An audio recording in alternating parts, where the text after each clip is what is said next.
আসসালামু আলাইকুম, কেমন আছেন সবাই? আশা করি সবাই ভালো আছেন। আজকে পালং শাক দিয়ে একটি মজার খাবার রান্না করব। এই যে এখানে পালং শাক ধুয়ে নিয়েছি কেটে, আর এখানে নিয়েছি মাসকলাইয়ের ডাল। মাসকলাইয়ের ডাল এখানে সিদ্ধ করে নিয়েছি। তো দেখতে থাকুন কিভাবে রান্না করি। চুলায় একটি কড়াই বসিয়ে দিয়ে দিচ্ছি পালং শাক। এবার অল্প একটু লবণ দিয়ে ঢেকে দিব।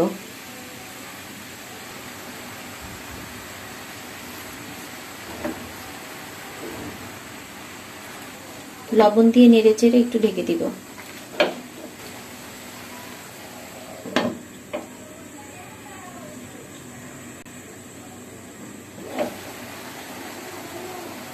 এবার এই সিদ্ধ করা ডাল দিয়ে দিচ্ছি।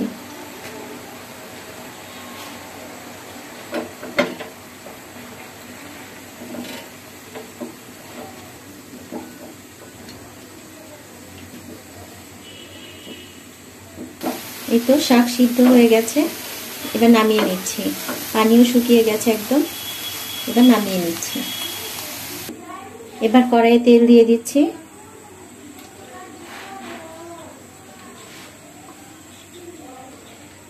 দিয়ে দিলাম শুকনো মরিচ,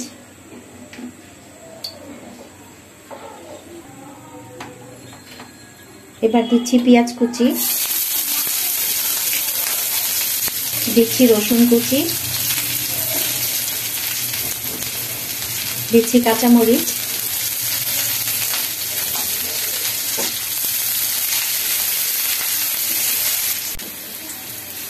এই তো পেঁয়াজ রসুন লালচে হয়ে গেছে।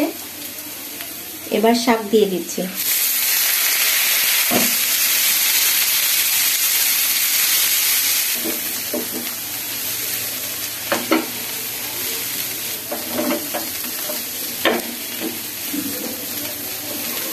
রান্না হয়ে গেছে, এবার নামিয়ে নিব। গ্যাস বন্ধ করে দিলাম। এই তো শাক ভাজি একটা বাটিতে বেড়ে নিচ্ছি।